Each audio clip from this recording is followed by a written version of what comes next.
Hi, I want to show you how to use QuickTime Player and Photo Booth to do a screencast, which is really easy if you have a Mac because those tools are already installed on all Macs.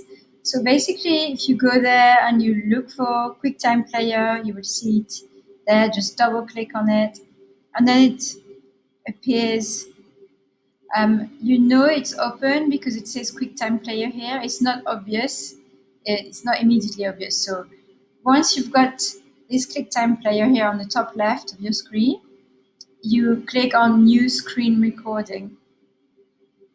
And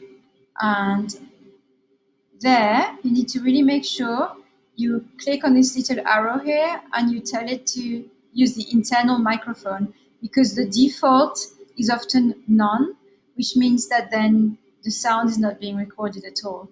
So if you want sound, you need to click on internal microphone. Then the next option is when you click on this button here, you then have the option to either record only a part of your screen, which can be convenient, but I'm just going to click anywhere because I want to record the whole screen. Okay. So it starts recording, and if you look, there's a button at the top here. You can click here when you want to stop recording.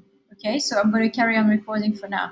The thing that I use as well, because I think it's important for students to see your face, it seems they pay a lot more attention.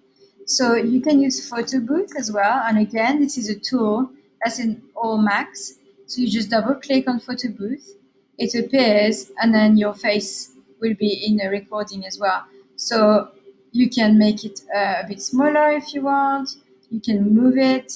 You can make it full screen if you want students to pay attention to you and nothing else. But most of the time, it's quite good to have it in a little corner while you're showing them something in the background. So, and then you can even just reduce it completely if you want to show them the whole screen. But when you're saying hi at the beginning of the screening, it's a good idea to have your face saying, "Hi guys, I'm going to teach you a lesson on blah blah." The advantage of this method, combining Photo Booth and QuickTime Player, is that there's no time limit. You can really go for it. The only thing is the files get quite big, so be careful. Once you finish, so you will click on this, and then you end up, it's very confusing because you end up with double screening like this. And then you can just save it, give it a title, make sure you save it.